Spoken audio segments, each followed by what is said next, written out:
श्री कृष्ण। हम आज की क्लास कृष्ण भगवान जी को ऑफर करते हैं। बहुत बहुत धन्यवाद कृष्ण भगवान जी। और हमारे बुरे कर्मों को कृष्ण भगवान माफ करें।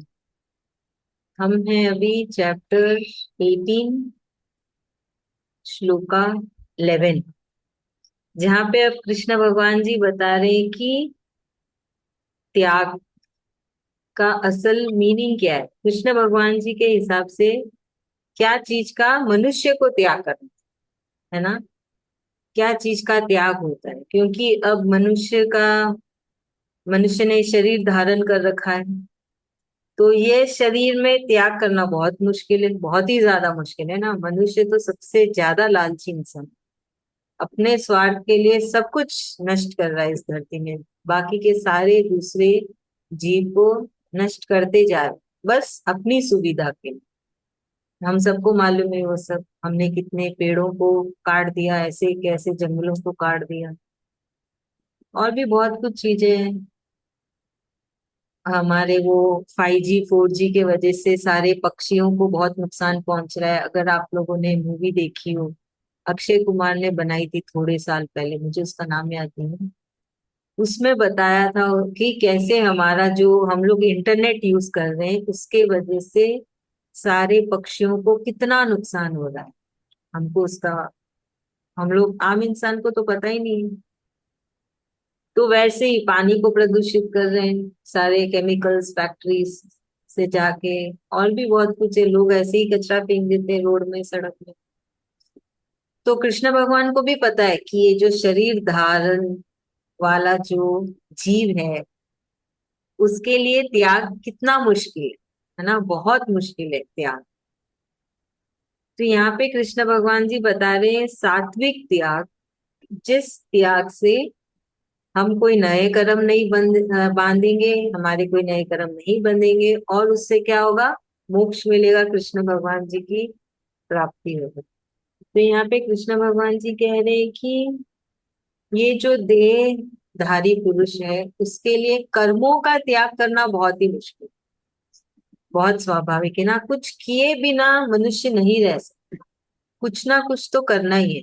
बहुत ही कम संख्या में है देहधारी पुरुष जो कि कर्मों का त्याग करके एकदम कठिन संन्यास का भोग कर रहे हैं। तो वो है सारे मुनिवर, ऋषि मुनि, बहुत ही बड़े बड़े भक्त कृष्ण भगवान के। तो कृष्ण भगवान कह रहे हैं उनकी संख्या बहुत ही कम है। और एक ना देहधारी पुरुष के लिए या स्त्री के लिए कर्मों का त्याग करना बहुत बहुत नामुमकिन के बराबर। तो जो कि कर्मों के बाद जो होता है, फल का त्याग करते हैं, वो ही सबसे बड़ा त्याग है। मतलब सिर्फ कर्म करके चले, है ना। ये करने से मुझे क्या मिलेगा, कैसे मिलेगा, क्या होगा, वो सब मन में आना भी नहीं, तब होता है कि आपने त्याग कर दिया। आपका यही देह है, आप उसी परिवार में हैं, उसी संसार में हैं, वैसे ही अपना काम कर रहे हैं, वैसे ही रहन सहन है, बस क्या बदला, आपके अंदर का भाव, आपके अंदर के विचार, है ना, कि क्या मिलेगा, कैसे मिलेगा, कितना मिलेगा, उसको इतना मिला, मुझे क्यों नहीं मिला।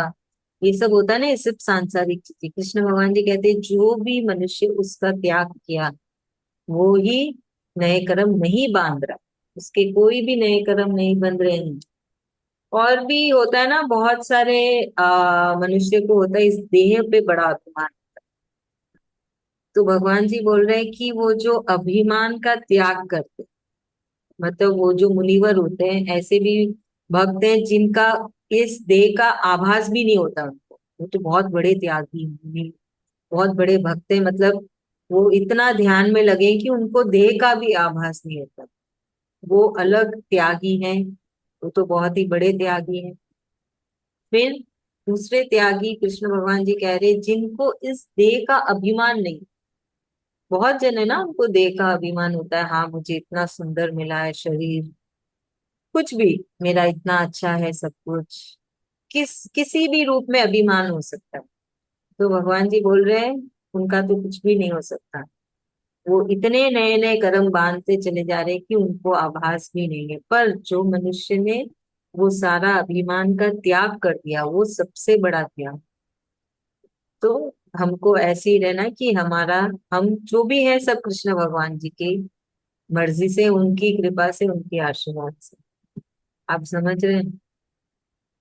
तो अभिमान नहीं होना चाहिए। और क्या चीज का त्याग होना चाहिए कि बस करते चले जा रहे अपना कर्म, उसके अलावा हमारे दिमाग में कुछ नहीं चलना चाहिए, है ना, कि कल क्या होगा, परसों क्या होगा, एक महीने के बाद क्या होगा, घर में कोई शादी है कैसे होगी, बच्चे की पढ़ाई कैसे होगी, हमारा बुढ़ापा कैसे निकलेगा, ये सब कुछ नहीं।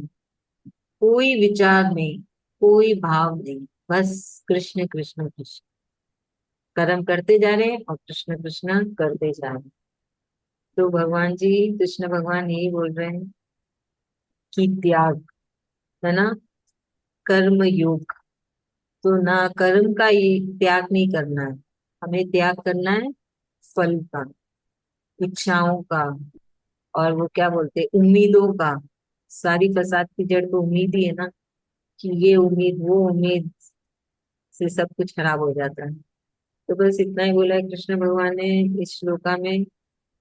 तो हमको याद रखना है कि असल त्याग क्या है ना, ना कि जो इधर उधर का त्याग करते फिरते हैं ना, न जाने कैसे कैसे होते हैं, बहुत अलग अलग रकम के त्याग होते हैं, लोगों से मिलने से पता चलता है। चलिए अभी से आभाव भी समझाएंगे। जी दीदी।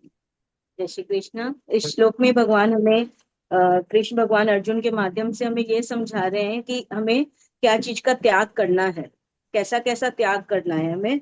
तो भगवान बता रहे हैं यहाँ पे कि हम मनुष्य बने हैं तो हमें कर्म तो अपना करना ही पड़ेगा।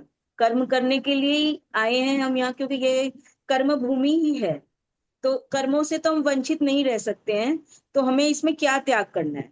हमें जो भी अपनी ड्यूटी मिली है उसको हमको करना ही पड़ेगा। लेकिन उससे मिलने वाले फल से हम ना जुड़े। उसके साथ जो एक आशा हम जोड़ लेते हैं कि आज मैं अपने बच्चों के लिए कर्म कर रही हूँ, अपने बच्चों का लालन पालन कर रही हूँ, तो उसके फल साथ में हम ये जोड़ लेते हैं कि वो बड़ा होगा तो भी मेरा ध्यान रखेगा। एक आशा भी जोड़ लेते हैं। तो उस आशा का भी हमको त्याग करना है। और उसके फलों का भी त्याग करना है, जिससे आगे हम कर्म बंधन में और भी नहीं बंधेंगे। बस एक दृष्टा भाव, एक साक्षी भाव के साथ सरेंडर करते हुए जो भी काम हमारे जीवन में आ रहा है उसको हमको करते जाना है। साथ में हमको ये भी ध्यान रखना है कि कर्ता भाव में जब हम हैं तो हमारे अंदर अभिमान नहीं आ जाए। हमें अपने आप को ये सोचना है कि मुझे माध्यम चुना गया है। हम क्या करते हैं कि मैं करने वाली हूँ तो उस चीज का मेरे अंदर अभिमान आ जाता है। आज हम किसी को लस्सी भी पिला कर आ रहे हैं तो एक तरफ तो सेवा भाव कर रहे हैं, लेकिन साथ साथ मन में अहंकार आता है, मैंने लस्सी पिलाई।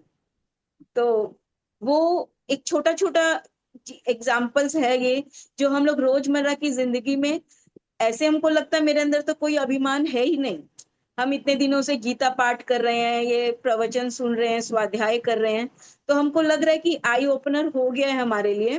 तो हमारे अंदर अब अभिमान कम हो गया है। लेकिन बहुत ऐसी छोटी छोटी चीजें हैं उसमें हमको अभिमान आ जाता है। कि जब हम अपने मेड को सैलरी दे रहे हैं तो भी कभी कभी अभिमान आ जाता है कि मैं मालिक हूँ और वो नौकर है। लेकिन भगवान ने हमको माध्यम चुना है कि उसका पेट भरने के लिए, किसी तरह उसकी आय हो, उसके लिए भगवान ने हमको माध्यम चुना है कि हम उनको दे पाए। तो ये छोटी छोटी चीजें हैं जो हर टाइम पे हम लोगों को चिंतन मनन में रहना है कि हमारे कर्म का फल भी हमें ना मिले और हमको अभिमान भी ना आए। हम काम करते चलें सरेंडर भाव से। बस थैंक यही यू। हमारा कर्म है। थैंक यू भाभी, बहुत अच्छे। जय श्री कृष्णा रंजिता भाभी। अभी अगला श्लोका, चैप्टर 18 श्लोका 12।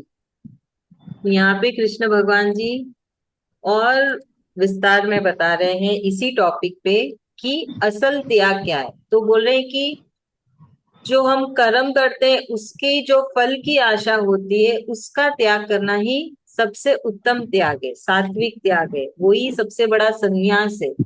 कि आपके मन में कोई उम्मीद नहीं है, आपके अंदर कोई है ना चाह नहीं है, ऐसा नहीं है कि मुझे क्या मिलेगा कैसा मिलेगा, वो कोई भाव नहीं है, कोई विचार नहीं है। वो ही सबसे बड़ा त्याग है, वो ही सबसे बड़ा संन्यास है, कृष्ण भगवान जी बोल रहे हैं। तो यहाँ पे कृष्ण भगवान जी कह रहे हैं कि जो हम कर्म करते हैं वो, उनको उनको कृष्ण भगवान जी ने तीन हिस्से में बांटा है कि वो फल कैसा होता है। एक तो बहुत ही है ना, मन को भाने वाला फल होता है। दूसरा होता है जो हमको पसंद नहीं आता, वो फल हमको मिल जाता है। और तीसरा है दोनों का मिक्स, जो पसंद आता भी और नहीं भी पसंद आता। मैं बहुत ही सिंपल लैंग्वेज में आपको समझा रही हूँ, है ना, जिसको हम बोलते हैं अनुकूल, प्रतिकूल और मिश्र। जो मन को भाए अनुकूल, जो मन को ना भाए वो प्रतिकूल, और दोनों का मिक्स मिश्र। तो ये फल किसको मिलते हैं? उन इंसान को जो बहुत ज्यादा उनका लगाव होता है अपने कर्मों के साथ, जिनकी बहुत ज्यादा उम्मीदें होती है ना, जिनको बहुत ज्यादा फल की आशा होती है कि मैंने ये किया उसके बदले मुझे क्या मिलेगा। तो कृष्ण भगवान कह रहे हैं कि ये आपके अंत समय तक नहीं होता है, आपका जब शरीर खत्म हो जाता है उसके बाद भी जाता है, ये आपके साथ जाता है। क्योंकि मनुष्य इतना ज्यादा जुड़ा हुआ होता है कि वो शरीर खत्म होने के बाद आत्मा के साथ लेके जाता है। हम कहते हैं ना अपने कर्मों को भोग रहे हैं अपन, तो पिछले जन्म में क्या क्या किया वो साथ में ले आए, है ना। वो शरीर में इतना ज्यादा उसका लगाव था उसके कर्मों के साथ, उसके फल के साथ, कि वो आत्मा के साथ उसको भेज दिया। और वो आके जब नया शरीर धारण किया तो उसमें वो शरीर भोग रहा है। अब दूसरा है जो कि है त्यागी या सन्यासी, जो कि कर्म कर रहे हैं पर उन्होंने कुछ भी साथ में नहीं भेजा, क्योंकि उनका कोई लगाव ही नहीं है। उनका कोई लगाव नहीं है किसी भी कर्म से, किसी भी फल से। उनका तो त्याग हो चुका है। तो ऐसा नहीं कि उनका भी नहीं जाता है, उनका जाता है पर उनपे कोई प्रभाव नहीं होता, क्योंकि उनके उन्होंने तो मन में पूरी उतार ली ना, अपने मन में, तन में, दिमाग में, कि मैं तो सिर्फ कृष्ण भगवान की सेवा कर रही हूँ, उनका हुक्म का पालन कर रही हूँ, आगे उनको जो सही लगे वो ठीक, है ना। बस उसी भाव से कर्म करते रहते हैं कि ये तो कृष्ण भगवान की सेवा है, उनका हुक्म है मैंने कर दी। उसके बाद कुछ नहीं सोचते कि क्या मिलेगा मुझे, कैसे होगा, कल क्या होगा, परसों क्या होगा। किसी भी चीज की कोई चिंता नहीं है। कोई कोई पूछे भी तो बोलते कृष्ण भगवान है वो सब संभालेंगे, उन्होंने तो कहा है मुझे याद करो बाकी सब मैं देख लूंगा। तो बस वो जवाब निकलना चाहिए आपके अंदर से कि मेरा तो सिर्फ काम है अपना कर्म करना और कृष्ण भगवान को याद, बाकी सब उनकी जिम्मेदारी है। याद है ना चैप्टर 9 में कृष्ण भगवान जी ने कहा था कि मेरे भक्तों की जिम्मेदारी मैं उठाता हूँ। उसके लिए वैसा वाला भक्त बनना पड़ेगा जो कि कृष्ण भगवान जी ने हमको गीता में कही है। वैसे वाले भाव लाने पड़ेंगे, विचार लाने पड़ेंगे। बाहर से कुछ नहीं बदलेगा, सब कुछ अंदर से बदलेगा, है ना। तो बस यहाँ पे कृष्ण भगवान जी यही कह रहे हैं कि तीन प्रकार के कर्मों के फल होते हैं। कृष्ण भगवान ने बहुत ही सिंपल में बता समझा दिया, जो मन को भाता है, जो मन को नहीं भाता है, और दोनों का मिक्स। तो बस हमको यही कोशिश करनी है हर पल की, हम भी त्यागी बने, हम भी सन्यासी बने जैसा कि कृष्ण भगवान चाहते, ना कि अपने दिमाग से लगा के कुछ भी इधर उधर से जोड़ के। जैसा सन्यासी और त्यागी कृष्ण भगवान जी चाहते हैं वैसा हम बने। और बहुत ही सरल है, बहुत सरल है, कुछ भी नहीं करना है, सब कुछ तो ऐसे ही चलता रहेगा। सिर्फ सोचना नहीं, चिंता नहीं करनी है, फिक्र नहीं करनी है, वो सब कुछ कृष्ण भगवान को दे। सिर्फ कर्म करते रहो, करते रहो। क्यों कर रहे हो? कृष्ण भगवान जी की मर्जी है, इसलिए कर रहे हैं, है ना। किसके लिए कर रहे हो? कृष्ण भगवान जी के लिए कर रहे हो। कैसे कर रहे हो? कृष्ण भगवान करवा रहे। समझ रहे हैं? क्या मिलेगा वो कृष्ण भगवान जी जाने, मुझे वो नहीं सोचना। कैसे मिलेगा वो भी मुझे नहीं सोचना। कब मिलेगा, सही मिला कि नहीं मिला, वो सब कृष्ण भगवान जी के ऊपर छोड़ दिए। आप समझ रहे हैं? बहुत ही बहुत सरल है, हमको हमारा कुछ नहीं देना है, ना कोई धन देना है, ना कोई संपत्ति देनी है, ना कोई दान पुण्य, कुछ भी नहीं। बस इस भाव से किया तो आपका हर एक पल, हर एक क्षण एक यज्ञ के बराबर हो गया, है ना, एक दान के बराबर हो गया, एक तप के बराबर। तो इसलिए कृष्ण भगवान जी बता रहे हैं कि क्या चीज का त्याग करना और कैसे संन्यास लेना है। इस शरीर में रहते हुए, इस परिवार, अपने परिवार में रहते हुए, अपने रोजमर्रा का काम करते हुए, है ना, बस हर पल कृष्ण भगवान जी को याद करना। तो कृष्ण भगवान जी कहते हैं इससे नए कर्म बंधते नहीं है। जब अगर आप कृष्ण भगवान जी के बताए राह में जाते हैं, नए कर्म नहीं बनते हैं, और जो ये तीन प्रकार के जो फल मिलते हैं वो भी आपको छू नहीं पाते। वो फल मिलते रहते हैं पर मन को नहीं छूता, दिमाग को नहीं छूता है, क्योंकि मन में तो यही है ना, सब कुछ तो कृष्ण भगवान की मर्जी से हो, उनकी इच्छा से हो रहा है। तो वो जो उससे परे हो जाते हैं ना हम, पसंद ना पसंद, ये तो सबसे बड़ा गड़बड़ होता है ना, ये मुझे पसंद आया, मुझे नहीं पसंद आया, मुझे अच्छा लगता है, मुझे नहीं अच्छा लगता है। तो बस यही हमको याद रखना है और कोशिश करनी है कि हम ऐसे सन्यासी बन जाएं और ऐसे त्यागी बन जाएं कि हमें कृष्ण भगवान जी मिले, है ना। तो जो बहुत ज्यादा लगाव में रहते हैं अपने कर्मों के साथ और उसके फल के साथ, तो वो चाहे स्वर्ग में चले जाए, वो चाहे दूसरे देह में जाए, वो सब कुछ अपने साथ लेके जाए और उसको भोग भोग के आगे जाते। पर जो एक कृष्ण भक्त है, वो भी अगर उसके कर्मों के हिसाब से उसको जहां जाना है, पर वो भोगता नहीं है कुछ, वो तो सिर्फ कृष्ण कृष्ण ही करते रहते। आप समझ रहे हैं? बहुत बड़े, हम सबको पता है कि हम सब सोचते हैं ऐसे कैसे कर्म करके आए जो ऐसा जीवन है वो है। तो उस सब का सवाल का जवाब यही है कि पिछले जन्म में बहुत ज्यादा जुड़े हुए थे। तो अभी कोशिश करना है कि एटलीस्ट अब हम इससे ऊपर उठें, हम लगाव में ना रहें। बस ठीक है, गाड़ी चल रही है, कृष्ण भगवान जी चला रहे हैं, हम चल कर रहे हैं, है ना। कल की चिंता नहीं, कोई प्लानिंग नहीं, कल हम ऐसे करेंगे, परसों हम ऐसे करेंगे, ये ऐसे होलेगा, वैसे कोई प्लानिंग नहीं, कुछ नहीं। बस कृष्ण कृष्ण और अपना काम करना, ऐसा मन में लाना पड़ेगा। वो खुद धीरे धीरे होता है, कोशिश करने से। कि जब सोच आए तो नहीं सोचना है, जब फिक्र सताए तो फिक्र नहीं करनी है, चिंता सताए तो चिंता नहीं करनी है, तब बोल देना कृष्ण भगवान जी आपको दे दिया ये फिक्र, ये चिंता, ये सोच। ये सब उनको देते जाएंगे ना तो धीरे धीरे आप अपने अंदर बदलाव देखते चले चले। सरोज भाभी समझाएंगे। आज कृष्ण भगवान जी यहाँ पर हमें समझा रहे त्याग के बारे में। पहले तो त्याग के बारे में समझाए कि कैसे त्याग करेंगे। हम अपने कर्मों को तो त्याग नहीं कर सकते, पर कर्मों की इच्छा को पण त्याग कर सकते जरूर। ये मनुष्य के अंदर है, वो पावर की दिया है भगवान ने कि फल का इच्छा नहीं रखे, सिर्फ कर्म करते जाए। कर्म भी जो करेंगे कृष्ण कृष्ण करके करेंगे तो वो कर्म हमारा भगवान के नाम पे ये हो जाएगा कि भगवान भी खुश होंगे कि कर्म कर रहा, इच्छा नहीं रख रहा।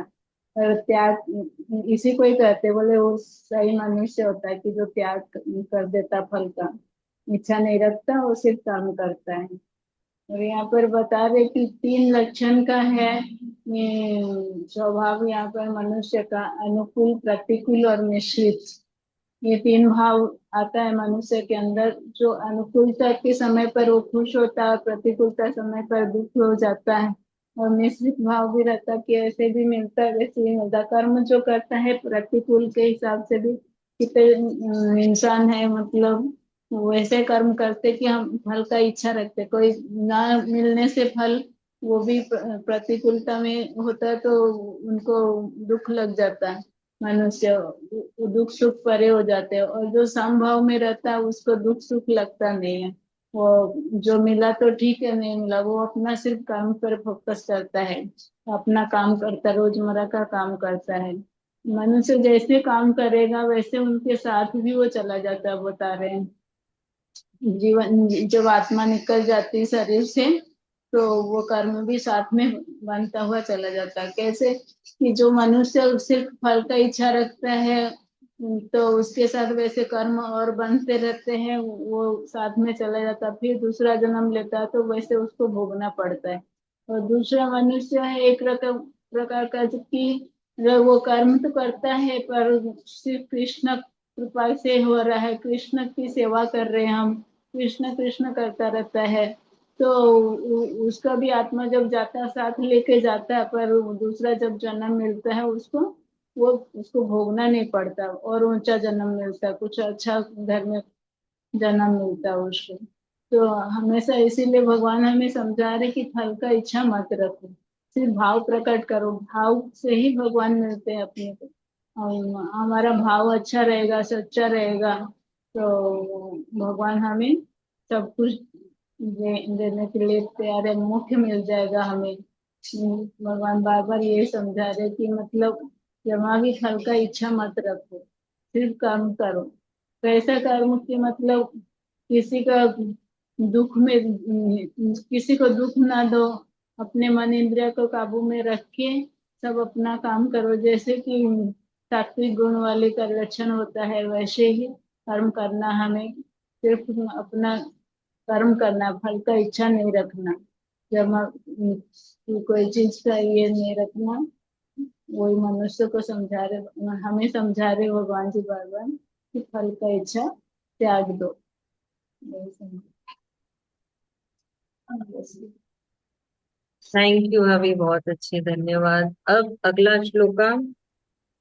तो भगवान जी बोल रहे हैं कि जो शरीर कर्म करता है वो कैसे करता है ना। तो इसको कृष्ण भगवान कह रहे हैं कि सांख्य योग में बताया था कृष्ण भगवान जी ने कि 5 हेतु के हिसाब से ये शरीर कर्म करता है ना। तो ये बोल रहे हैं कि कोई भी शरीर किसी भी परिस्थिति में 5 हेतु के हिसाब से वो कर्म करता, मतलब ये बॉडी रिएक्ट करती है ना, ये बॉडी काम कर रही है, रिएक्शन देती है। तो इसमें सिर्फ इतना ही बोला है कृष्ण भगवान ने कि कहते हैं कि उन 5 हेतु को अगर हम समझ जाते हैं तो क्या होता है, हम नए कर्म नहीं बांध।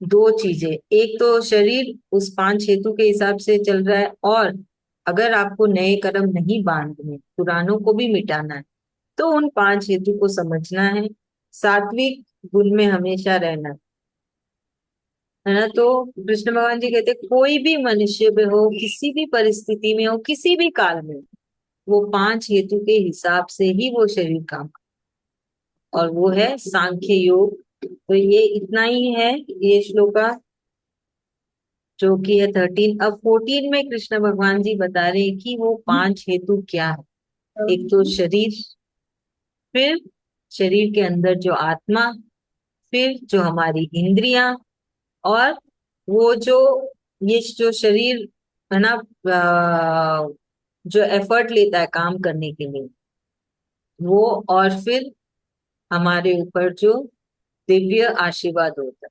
तो बोलते हैं इन 5 हेतु से मिलके ये शरीर कार्य करता है ना। तो बहुत स्वाभाविक है, कृष्ण भगवान जी की इच्छा होगी तभी तो ये शरीर कुछ कर पाएगा।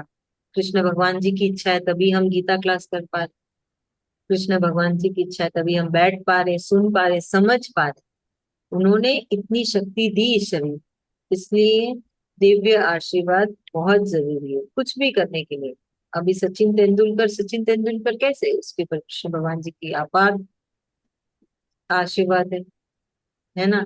क्यों अमिताभ बच्चन है, क्यों एक रोड का भिखारी, सब पे उतनी कृष्ण कृपा है, तभी वो ऐसे ऐसे है, उस पदवी पे है।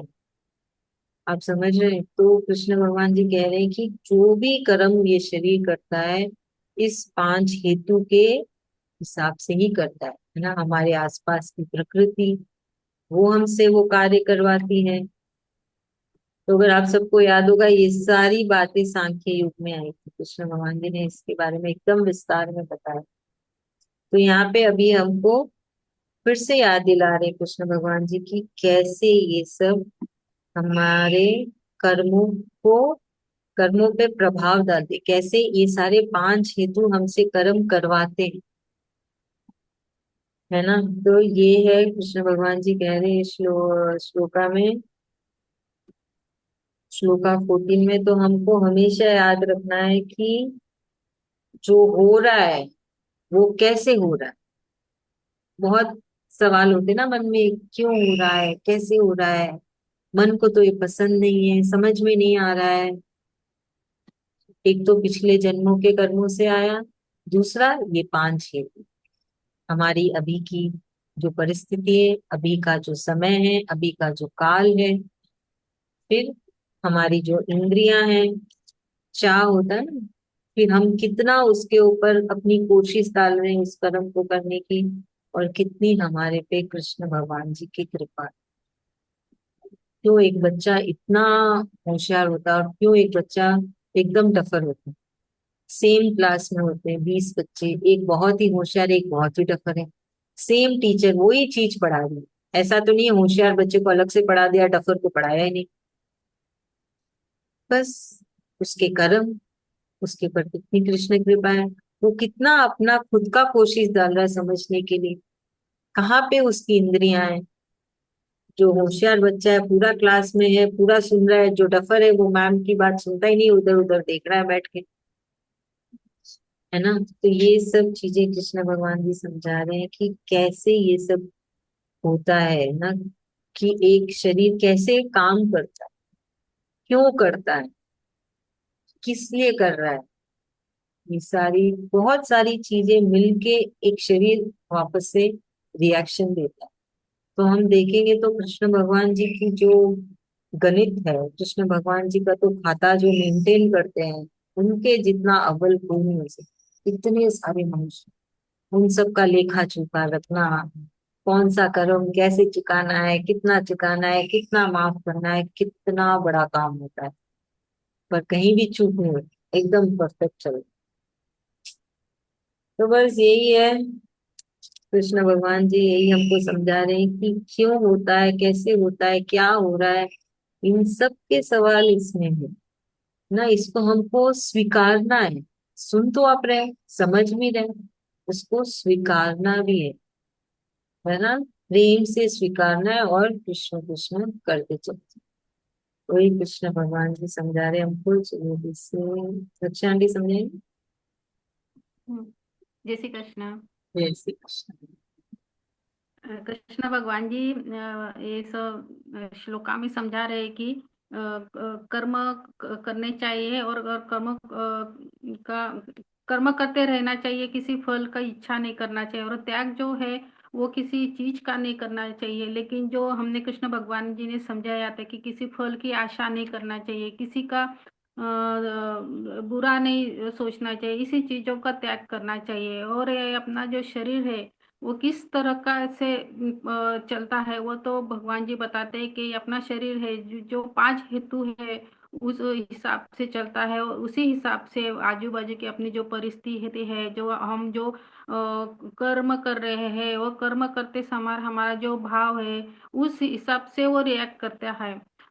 जो एक भगवान जी बताते हैं कि क्यों नहीं कोई बहुत अच्छा आदमी है, वो बहुत ऐसे रहते हैं ना, बहुत से लोग जो उनको बहुत मान सम्मान मिलता है, कोई किसी को नहीं, लेकिन वो ऐसा होता है कि जो वो कर्म करते हैं वो उस हिसाब से उनको वैसा फल मिलता है, और वो इस हिसाब से वो बड़ा आदमी बनता है। हर एक आदमी जो है वो अपने कर्मों के हिसाब से जन्म लेता है, और अगले जन्म में उस हिसाब से उसको फल मिलते रहता है।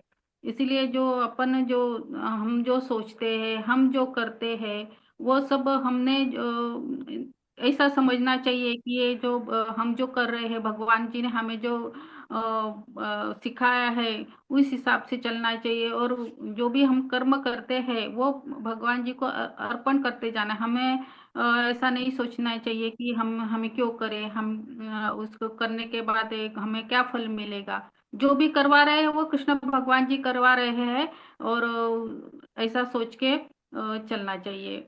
इसे भगवान जी बता।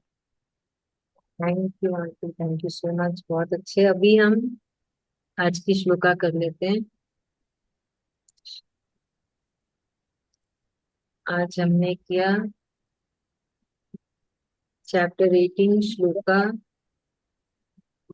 11 12, 13, 14।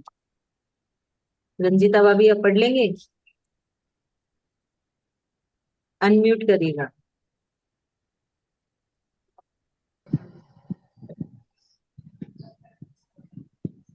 न हि देह भृता शक्यं त्यक्तुं कर्म णशेषतः यस्तु कर्म फलत्यागी स त्यागी त्यभिधीयते अनिष्टमिष्टं मिश्रं च त्रिविधं कर्मणः फलम् भवत्यत्यागिनां प्रीत्य न तु सन्न्यासिनां क्वचित्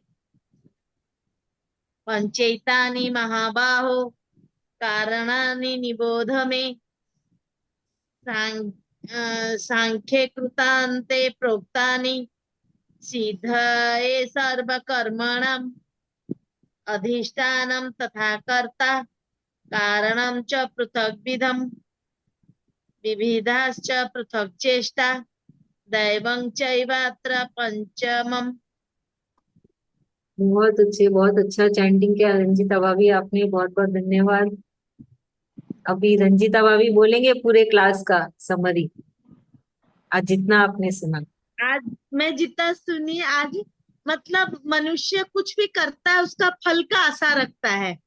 जब हम कोई भी अपना कर्म सोचते हैं हमको कर्म है, पर हम यदि कुछ भी करने के पहले हमको फल का एक्सपेक्टेशन, मैं ये करी तो मेरे को ये मिलना चाहिए, मैं भगवान का पूजा कर रही हूँ कि भगवान को मान रही हूँ तो मेरे को मेरा सब अच्छा होना चाहिए, मेरे को कोई कष्ट नहीं आना चाहिए, मेरे साथ कोई बुरा नहीं होना चाहिए, वो जो एक्सपेक्टेशन है यहाँ पे भगवान बोले वो चीज मत रखो।